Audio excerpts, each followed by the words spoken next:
The North Central Texas Council of Governments, in association with the North Texas Grease Abatement Council, present Cease the Grease, the Apartment Edition.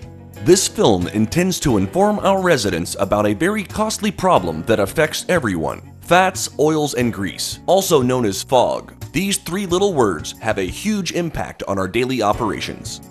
Did you know there are more than 10,000 miles of sanitary sewer pipeline in North Central Texas? More than 7 million people live in the DFW Metroplex, and approximately 1/3 of our residents live in apartments. Millions upon millions of dollars are spent annually on sanitary sewage overflows, and the majority of those overflows are due to grease backup. We asked a few ordinary people what they knew about fats, oils, and grease. Let's take a look and see what they had to say. I don't believe I've ever had any plumbing problems. No, I have not. I have never had clogged pipes before. Actually, I'm having a backup plumbing problem right now in my bathroom sink. I usually put like water or soda. Leftover food, like big chunks of food.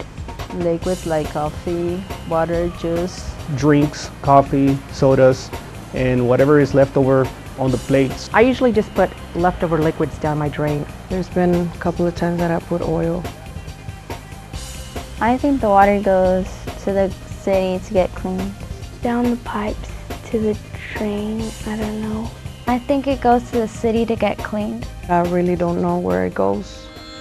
We all use modernized plumbing throughout the day. Because it is used so often and we rarely experience problems with it, most of us take it for granted. There are a few main components to most water systems. The blue pipes represent our drinking water supply. This water is delivered from a treatment facility through a series of underground pipes. Once the water is released from the home, it enters the wastewater system, represented in this illustration by the gray pipes. In typical situations, wastewater is carried to a wastewater treatment facility, but on occasion, problems occur which can divert this flow. When fats, oils, and grease collect inside of pipes, they can restrict the flow of water. When this flow is interrupted, there can be severe consequences to the system and your home. Wastewater continues to come from homes and apartments, even when neighborhood sewer lines are clogged, resulting in sanitary sewer overflows. Our stormwater systems empty directly into local rivers, lakes, or streams. A sewage backup near a stormwater inlet would allow untreated water to mix directly with the water in your local rivers and creeks.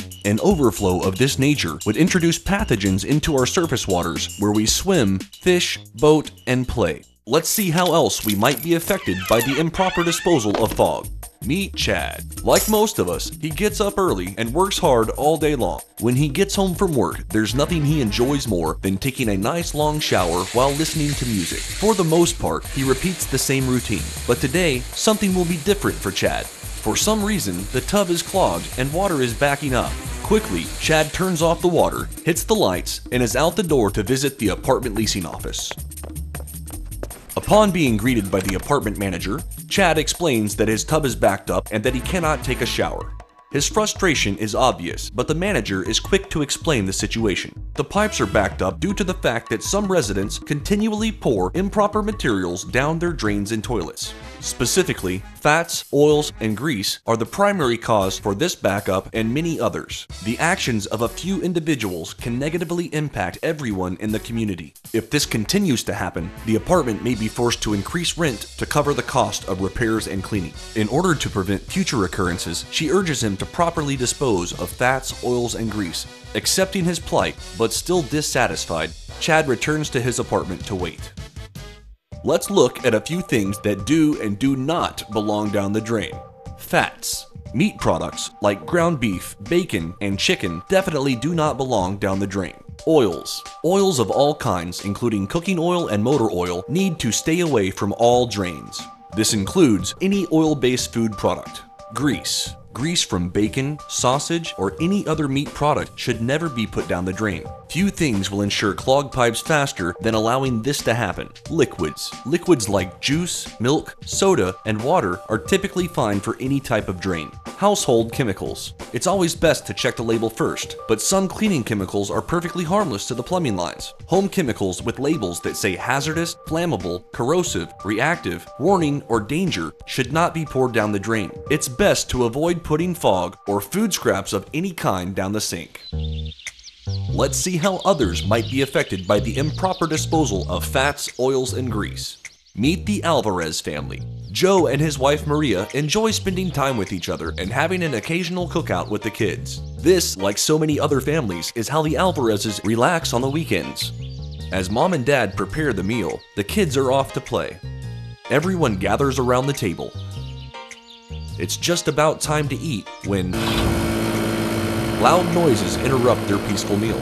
Unwilling to sit by while their meal was interrupted, they decide to investigate the source of the disruption. Upon arrival, the Alvarezes discover a cleanup crew working over an open manhole. As they cautiously approach, the crew's foreman greets them. Politely, Joe and Maria ask what the crew are doing and why they have to listen to the noises coming from their truck. The foreman explains that they are clearing sewage lines blocked by grease buildup. In fact, they are commonly called to the same location to fix the same problem over and over again. The Alvarez family wants to know how this has happened. The foreman tells the family that the backup is due to people putting fats, oils, and grease down their drain instead of disposing of them properly. As the foreman is explaining the situation, both Joe and Maria realize they may be partially to blame. They thank the foreman for helping them understand the situation and return to their cookout.